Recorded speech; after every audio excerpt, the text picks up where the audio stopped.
तो नेक्स्ट आज की जो हमारी ट्रेनिंग है वो आपके सामने कैसे हम डाटा लेक में एक एजेंसी को ब्लैकलिस्ट कर सकते हैं, उसका क्या प्रोसीजर है, कौन सा यूज़र है, किसके द्वारा अप्रूवल होगा, फाइल कहाँ से मूव होगी, उसके रिगार्डिंग हम लोग जानेंगे। सो फर्स्ट ऑफ ऑल, चाहे डीपीआर कंसल्टेंट हो, चाहे हमारा कॉन्ट्रैक्टर हो, चाहे हमारा एई हो, तीनों एजेंसी में किसी को भी आपको करना होगा तो कैसे करेंगे उसके रिगार्डिंग मैं आपको वन बाय वन बताऊंगा।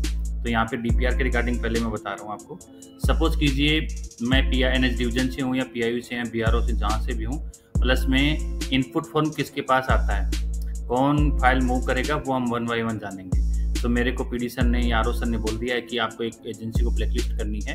अब मैं एनएच डिवीजन से मैंने अपना डाटा लेकर लॉगिन करूँगा, कैसे क्या फाइल मूव होगी वो मैं आपको वन बाय वन बताऊँगा। तो सबसे पहले हम इसके वर्क फ्लो के बारे में जानते हैं कि इस मॉड्यूल में कौन, पहले देखिए ब्लैकलिस्टिंग एनएच डिवीजन या आरओ, जोनल एससी, जोनल सी, एडीजी, डीजी, इसमें ये आपके सामने यूजर हैं जो इस मॉड्यूल को काम में ले सकते हैं।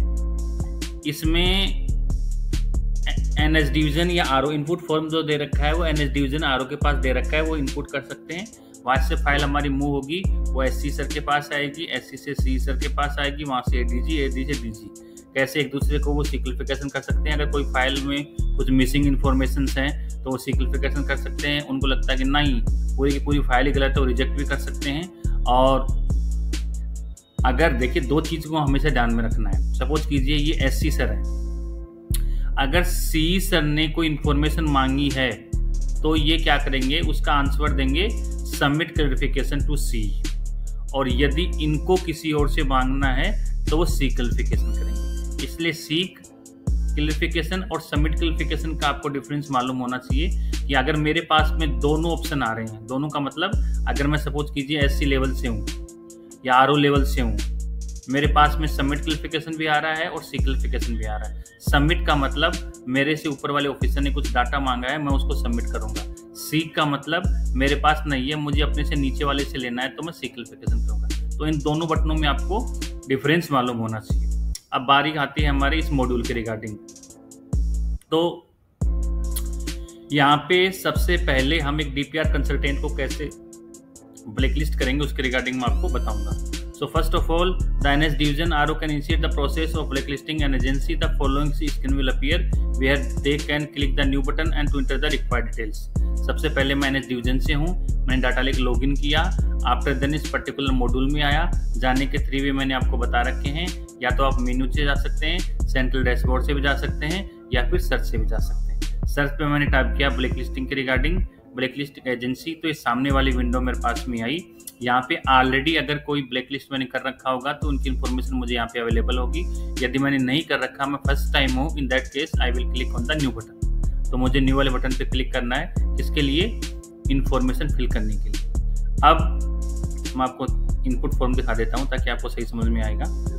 ये वाला फॉर्म आपको दिखाई देगा, आपसे मतलब जो रिक्वेस्ट इनिशिएट कर रहे हैं। फॉर एग्जाम्पल मैंने एनएस डिवीजन से किया है तो उनके पास में ये वाला ऑप्शन आएगा। सो यहाँ पे वो कुछ इन्फॉर्मेशन उनके पास में, जैसे ये वाली प्रोजेक्ट है, पैकेज नेम, कुछ इन्फॉर्मेशन होगी। ये कैटेगरी ऑफ एंटिटी यहाँ पे चूज करना पड़ेगा कि डीपीआर कंसल्टेंट को करना है, किसको करना, उसके regarding. Name of the company आ गया, एंटिटी टाइप में सिंगल है, कंपनी रजिस्ट्रेशन नंबर ये है, कंपनी रजिस्ट्री एड्रेस है, डेट ऑफ इनकॉर्पोरेशन उनकी ये है, नोटिस टाइप ब्लैकलिस्टिंग है, नोटिस डेट उनका ये है, रीजन फॉर नॉन परफॉर्मेंस से ब्रीफ जो भी आपको बनना पड़ सकते हैं। Is the notice time bound है। टाइम बाउंड का मतलब ये होता है कि जैसे आप 6 महीने के लिए कर रहे हैं, आपको लगता है टाइम बाउंड नहीं है, परमानेंट करें तो परमानेंट भी कर सकते हैं। दोनों ऑप्शन हमारे पास अवेलेबल है। ड्यूरेशन ऑफ विच मंथ की आपके पास 3 मंथ है। एंड डेट कब से है। देखिए एंड डेट को आपको हमेशा ध्यान रखना है, गलती नहीं करनी है, क्योंकि रियोग का बटन होगा वो ऑटोमेटिक उस यूजर के पास में तभी आएगा जब एंड डेट के बाद में होगा। सो इस पर भी ध्यान दीजिए। सीनियर पर्सन के पास में ऑलवेज अवेलेबल रहेगा, लेकिन जो इनिशिएट करेगा उसके पास में आफ्टर कंप्लीशन या एंड डेट के बाद में आएगा। Upload supporting document for document आपको वो करना है, ई फाइल नंबर, मेल आईडी वगैरह कौन है उसके रिगार्डिंग, आईडी प्रूफ वगैरह, डेजिग्नेशन, तो उसके रिगार्डिंग ये सारी आपके सामने इन्फॉर्मेशन है, वो एक तरह से कंसर्न एनएस डिवीजन से या आरओ लेवल से फिल की जाएगी। ये इनपुट फॉर्म था आपके सामने। आफ्टर देन क्या होगा, ये देखिए मैंने आपको इनपुट फॉर्म दिखाया था यहाँ पे। If the NS division start the process it will be forward to the concern RO. अगर हमारे एनएस डिवीजन ने इन्फॉर्मेशन फिल कर दी है, फॉर्म फिल कर दिया है एग्जैक्ट वैल्यू पे, उसके बाद में ये फॉरवर्ड टू आरओ लेवल पे हो जाती है and the following screen will be display. उसके पास आरओ लेवल पे कौन कौन सी स्क्रीन आती हैं वो मैं आपको बताऊंगा। Where the RO can forward the entry of to the zonal SC, reject it अथवा see clarification on the entity. Upon clicking any action button, the noting function will appear as shown in Annexure 1. Add a note and attach DSC for final submission. तो यहाँ पे देखिए मैं एक चीज़ आपको बता देता हूँ, जिस भी SOP में आपको Annexure 1 लिखे, इसका मतलब it is mandatory to use the DSC। Without DSC that particular input form या कोई भी एक्शन होगा वो आपका सबमिट नहीं होगा। सो ये आप ध्यान में रखिए, इस मॉड्यूल में भी मैंडेटरी है, चाहे वो मेरे डीपीआर कंसल्टेंट छोड़िए आप, NS डिवीजन हो, RO लेवल हो, कंसर्न हमारा SC लेवल हो, C लेवल हो, ADG या G लेवल, जितने भी लेवल हमारी फाइल मूव करेगी, एवरी लेवल पे DSC लगाना जरूरी है। विदाउट DSC आपका ये फॉर्म सबमिट नहीं होगा। सो यहाँ पे मैंने NS डिवीजन से फॉर्म फिल कर दिया था, रिक्वेस्ट है वो RO लेवल पे आ चुकी है। तो RO लेवल पे जो कंसर्न हमारे डाटा लेक देखेंगे वो अपना डाटा लेक लॉगिन करेंगे, लॉगिन करने के बाद इस पर्टिकुलर मॉड्यूल में जाएंगे, वहां पे ये देखिए उनके पास में क्या आ रहा है, एक्शन में 3 बटन आ रहे हैं। अगर वो भरा हुआ फॉर्म रीड ओनली मोड में व्यू करना चाहते हैं तो इस व्यू पे जाएंगे, क्लिक करेंगे तो यहाँ पे उनको सबमिशन फॉर्म और एक्टिविटी लॉग 2 चीज दिखाई देंगी। सबमिशन फॉर्म पे जब वो क्लिक करेंगे तो जो फॉर्म हमारे NS डिवीजन ने फिल किया था ब्लैकलिस्ट वाला एजेंसी का, वो फॉर्म उनको रीड ओनली मोड में व्यू करेगा, वहां से वो देख सकते हैं, हाँ कुछ चेंज नहीं कर सकते, ध्यान रखना, केवल रीड ओनली मोड में उनको दिखाई देगा। सेकंड थिंग, अब बारी आती है एक्शन लेने की। तो यहाँ पे RO लेवल पे 3 एक्शन आ रहे हैं। फर्स्ट आ रहा है रिजेक्ट, अगर उनको लगता है कि फॉर्म बिल्कुल गलत है, इन्फॉर्मेशन बिल्कुल गलत है, in that case RO level पे वो रिजेक्ट भी कर सकते हैं। सेकंड, सी क्लैरिफिकेशन, उनको लगता है कि फॉर्म भरा था उसमें 1-2 इन्फॉर्मेशन मिसिंग है, in that situation they can use the C clarification to require correct information. उनको लगता है कि हाँ जी जो इन्फॉर्मेशन भरी थी, सपोज कीजिए उनका पैन कार्ड नंबर गलत आ गया, अब हमारे RO सर को लगता है कि नहीं है, पैन कार्ड के चक्कर में हम इसको रिजेक्ट नहीं करेंगे, हम सी क्लैरिफिकेशन कर लेते हैं, उनसे करेक्ट मांग लेते हैं, तो वो सी क्लैरिफिकेशन कर लेंगे। और उनको लगता है कि बिल्कुल ठीक है, मैंने चेक कर लिया है, मोटा मोटा देख भी लिया, फाइल भी देख ली, अटैचमेंट भी देख लिया, उसके बाद में फॉरवर्ड टू जोनल SC कर देंगे, हमारी फाइल मूव होकर के जोनल SC लेवल पे चली जाएगी। After forwarded to the concerned zonal SC login, the following screen will be displayed. The zonal SC can forward the entry to the zonal C, reject it or request clarification. On selecting any action button, the noting function will appear as shown in the Annexure 1. Add a note and attach the DSC for final submission. Same process जो RO level पे की थी हमने, same process हमारी अब आपके सामने SC level पे की जा रही है। यहाँ पे वो क्या कर रहे हैं, उन्होंने अपना डाटा लेके लॉगिन किया, इस पर्टिकुलर मॉड्यूल में गए, वहाँ पे उन्होंने देखा कि हाँ जी मेरे पास में रिक्वेस्ट आई हुई है, और वो चेक कर लेंगे एक बार मोटा मोटा कि हाँ यही है।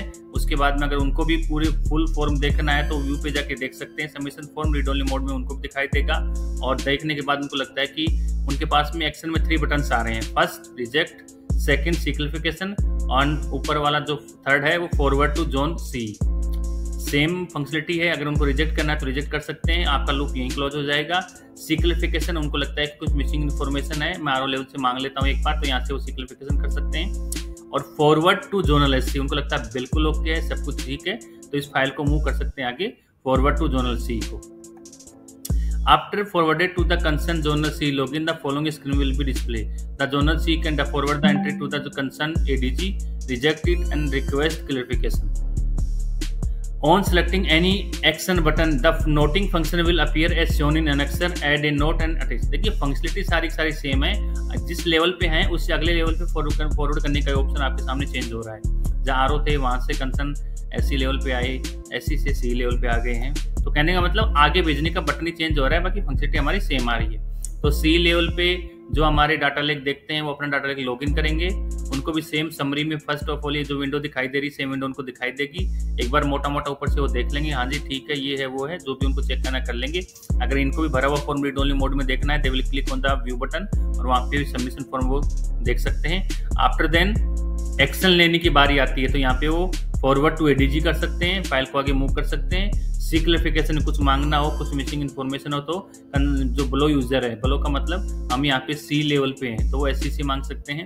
रिजेक्ट का मतलब उनको लगता है कि नहीं इन्फॉर्मेशन गलत है, बिल्कुल गलत है, लूप यहीं क्लोज हो जाएगा, तो उन्होंने रिजेक्ट कर दिया। तो नाउ फाइल हमारी मूव होती है। After forwarded to the concern ADG the following screen will be display. The ADG can forwarded the entry to the concern ADG, reject it और रिक्वेस्ट क्लैरिफिकेशन।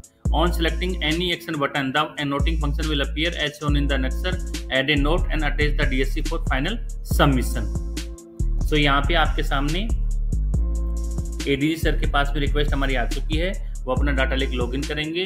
सेम उनके पास में summary आ रही है, वो summary देख लेंगे। समरी देखने के बाद उनको भी अगर पूरा का पूरा फॉर्म उनको ये देखना हो कि एनएस डिवीजन ने जो डिटेल फिल की है वो क्या फिल की है, तो वो व्यू वाले बटन पे क्लिक करेंगे। आफ्टर देन उनके पास में जो सबमिशन फॉर्म होगा वो रीड ओनली मोड में व्यू होगा, वो यहाँ से देख सकते हैं। अब बारी आती है एक्शन लेने की, तो वो भी फॉरवर्ड टू डीजी कर सकते हैं, सी क्लैरिफिकेशन कर सकते हैं और रिजेक्ट कर सकते हैं। रिजेक्ट का मतलब लूप यहीं क्लोज हो जाएगा। सी क्लैरिफिकेशन जो मिसिंग इन्फॉर्मेशन उनको लगती है गलत है, तो वो मांगने के लिए वो अपनी से ब्लो यूजर को भेज सकते हैं। फॉर एग्जाम्पल यहाँ पे एडीजी जी हैं तो ऐसी सर को भेजेंगे और सी सर को भेजेंगे, और फॉरवर्ड टू डीजी का मतलब फाइल को आगे मूव कर देंगे। After the entry is forwarded to the concerned DG, the following screen will be displayed. The DG can approve the entry, reject it और see clarification. So यहाँ पे हमारा बटन देखिए अब चेंज हुआ है। इसमें अब आगे बढ़ने के लिए कोई प्रोविजन नहीं है। अब आप अप्रूव कीजिए इसको या फिर रिजेक्ट कीजिए, या कुछ डाटा मांगना तो मांग सकते हैं। Upon selecting any action button, the noting function will appear as shown in the annexure.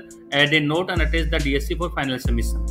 So यहाँ पे डीजी सर ने अपना डाटा लेक, जो कंसर्न ऑफिसर है वो अपना डाटा लेक उन्होंने लॉगिन किया, इस पर्टिकुलर मॉड्यूल में गए। कैसे जाएंगे मैंने बताया था, सर्च में लिखेंगे या फिर साइड में मेन्यू उसके थ्रू जा सकते हैं। उस पर जाने के बाद में इस पर्टिकुलर मॉड्यूल में आ गए। रीड ओनली मोड में उनको फर्स्ट ऑफ ऑल समरी उनको दिखाई दे रही है। नाउ उनको लगता है कि मुझे एक बार भरा हुआ फॉर्म देखना है, तो व्यू पे क्लिक करके व्यू कर सकते हैं, या उनको लेना है कि मुझे कोई एक्शन लेना है तो अप्रूव कर सकते हैं, सी क्लैरिफिकेशन कर सकते हैं और रिजेक्ट कर सकते हैं। रिजेक्ट का मतलब लूप यहीं क्लोज हो जाएगा। सी क्लैरिफिकेशन का मतलब concern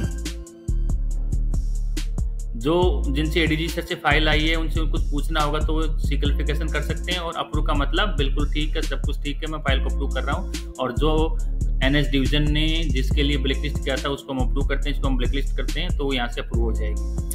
after clicking the approve button the following screen will appear. जो फॉर्म उन्होंने भरा था आपके सामने वो सारा का सारा फॉर्म उनको दिखाई देगा।